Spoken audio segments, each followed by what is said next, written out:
Baiklah teman-teman, pada video kali ini kita akan membahas tentang bagaimana upaya hukum yang dapat dilakukan ketika pengusaha tidak melakukan pembayaran terhadap upah atau gaji dari pekerja, baik itu secara tidak tepat waktu atau sama sekali tidak dibayarkan sesuai dengan perjanjian yang telah dilakukan. Pada dasarnya pengusaha harus membayar upah pekerja baik pada waktu yang telah ditentukan ataupun sesuai dengan yang diperjanjikan. Kemudian ketika pengusaha terlambat atau tidak membayar sama sekali upahnya, maka menurut peraturan perundang-undangan dia akan dikenai denda. Jadi apa langkah-langkah yang dapat kita tempuh ketika si pengusaha tidak melakukan pembayaran terhadap gaji atau upah dari si pekerja? Langkah pertama yang dapat kita ambil adalah terlebih dahulu membicarakan dengan pengusaha, berdiskusi mengenai persoalan tersebut. Dan kemudian ketika tidak ditemukan solusi dari masalah tersebut, langkah selanjutnya yang dapat diambil adalah dengan melakukan mediasi atau konsiliasi antara kedua belah pihak. Dan apabila jalur mediasi tidak juga berhasil, maka upaya terakhir yang dapat dilakukan adalah dengan mengajukan gugatan ke pengadilan hubungan industrial. Secara normatif, apabila gaji atau upah dari pekerja atau karyawan tidak dibayarkan, maka hal ini bertentangan dengan aturan yang terdapat dalam Undang-Undang Nomor 13 Tahun 2003 tentang Ketenagakerjaan. Kemudian, sebelum kita membahasnya lebih lanjut, kita harus mengerti dan paham sebenarnya apa yang dimaksud dengan pekerja sesuai dengan Undang-Undang Ketenagakerjaan. Menurut pasal 1 angka 3 Undang-Undang Ketenagakerjaan menyatakan bahwa pekerja atau buruh merupakan setiap orang yang bekerja dengan menerima upah atau imbalan dalam bentuk lain. Dengan demikian, bekerja dan upah dalam konteks yang demikian merupakan hal yang saling berkaitan satu sama lain, sehingga upah merupakan hak yang harus diterima atau diperjuangkan selama menjalankan tugas sebagai pekerja atau karyawan. Kemudian, hal tersebut juga didukung dalam ketentuan pasal 93 ayat 1 Undang-Undang Ketenagakerjaan yang menyebutkan bahwa upah tidak dibayar apabila pekerja tidak melakukan pekerjaan. Artinya, apabila ia tetap mengerjakan pekerjaannya, maka ia akan dibayar dengan upah yang sepantasnya. Kemudian, di samping itu, terdapat juga pengecualian terhadap pekerja yang tidak melakukan pekerjaan, namun memang disebabkan oleh alasan-alasan yang tertentu. Misalnya dalam pasal 93 ayat 2 Undang-Undang Ketenagakerjaan menyatakan bahwa alasan tersebut contohnya sakit atau masalah lainnya. Dengan demikian, selama Anda atau pekerja itu mengerjakan atau melaksanakan pekerjaannya, maka ia berhak atas upah yang belum dibayarkan oleh pengusaha tersebut.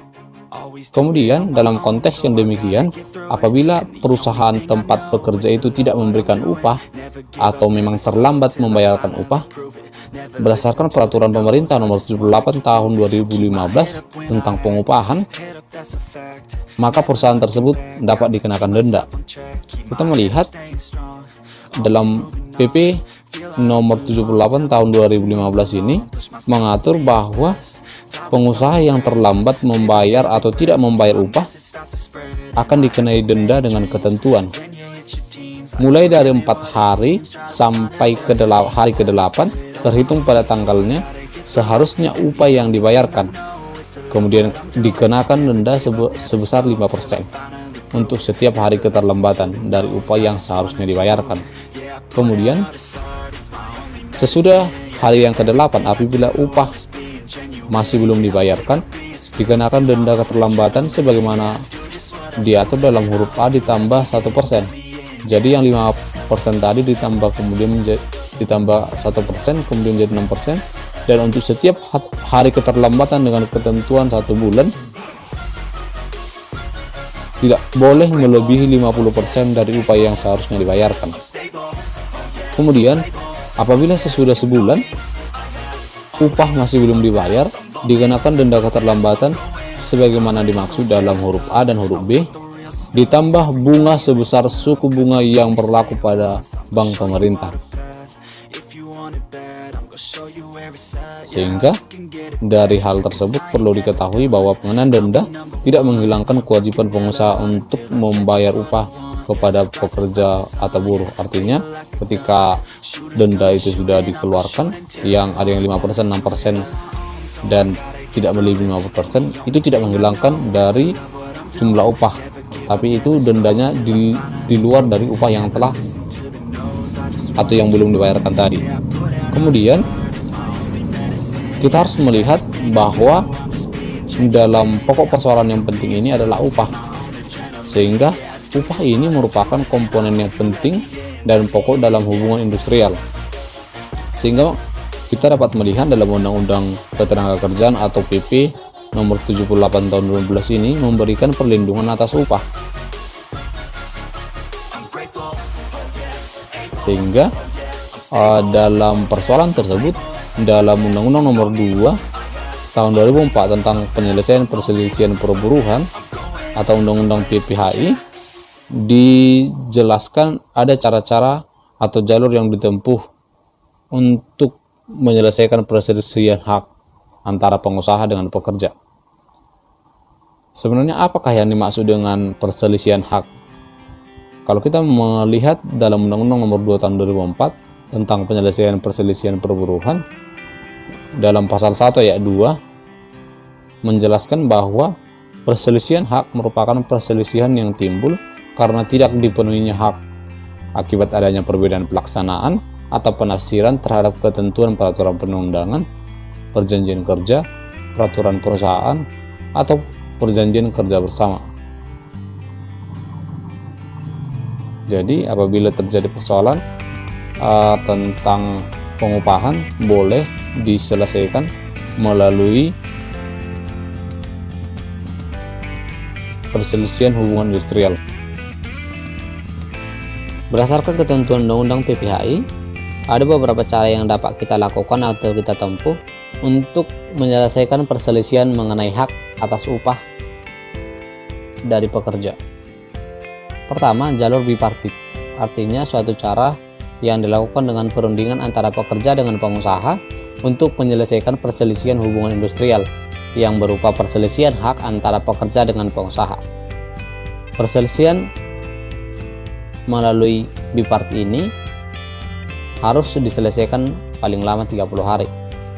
Kemudian ketika dalam perundingan ini tidak dicapai kesepakatan, maka dapat dilakukan dengan menempuh jalur tripartit, yaitu dengan mendaftarkan ke suku dinas atau Dinas Ketenagakerjaan dan Transmigrasi di wilayah kabupaten atau kota madya wilayah tempat bekerja. Tapi jika dalam perundingan tersebut tercapai atau kesepakatan, maka dibuat perjanjian bersama yang ditandatangani oleh para pihak. Kemudian cara kedua yaitu jalur tripartit, merupakan suatu cara penyelesaian perselisihan hak antara pekerja dengan pengusaha dengan ditengahi oleh mediator yang berasal dari Dinas Ketenagakerjaan dan Transmigrasi. Untuk perselisihan hak yang dapat dilakukan adalah melakukan mediasi. Yang dimaksud dengan mediasi hubungan industrial adalah suatu penyelesaian hak, perselisihan kepentingan, perselisihan pemutusan hubungan kerja, dan perselisihan antar serikat pekerja atau buruh hanya dalam satu perusahaan melalui musyawarah yang ditengahi oleh seorang atau lebih mediator yang netral. Kemudian, apabila melalui mediasi ini berhasil, maka hasil kesepakatan biasanya dituangkan dalam suatu perjanjian bersama yang kemudian ditandatangani oleh kedua belah pihak, di mana disaksikan oleh mediator. Kemudian setelah itu akan didaftarkan di Pengadilan Hubungan Industrial pada pengadilan negeri di wilayah hukum pihak-pihak yang mengadakan perjanjian bersama. Hal ini untuk mendapatkan akte bukti pendaftaran. Jika kemudian tidak terjadi kesepakatan, maka mediator dapat menuangkan hasil perundingan dalam suatu anjuran tertulis. Tetapi apabila salah satu pihak misalnya menolak anjuran tersebut, maka salah satu pihak tersebut dapat melakukan gugatan perselisihan pada Pengadilan Hubungan Industrial. Kemudian yang ketiga, jalur Pengadilan Hubungan Industrial. Hal ini merupakan jalur terakhir yang dapat ditempuh oleh pekerja atau pengusaha melalui mekanisme gugatan yang didaftarkan di Pengadilan Hubungan Industrial yang mewilayahi tempat kerja dengan dasar gugatan yang dapat diajukan perselisihan hak berupa upah pekerja yang dapat dibayarkan oleh pengusaha. Jadi seandainya jalur mediasi tidak dapat diterima oleh kedua belah pihak, pekerja dapat mengajukan surat gugatan ke pengadilan, yakni ke Pengadilan Hubungan Industrial dengan dasar gugatan perselisihan hak berupa upah pekerja yang tidak dibayarkan oleh perusahaan. Demikian yang boleh kita bahas untuk hari ini. Semoga teman-teman boleh paham dan juga menambah wawasan atau pengetahuan supaya boleh melaksanakan atau menjunjung haknya di tengah-tengah pekerjaannya. Semoga video kali ini boleh bermanfaat. Sampai jumpa di video selanjutnya.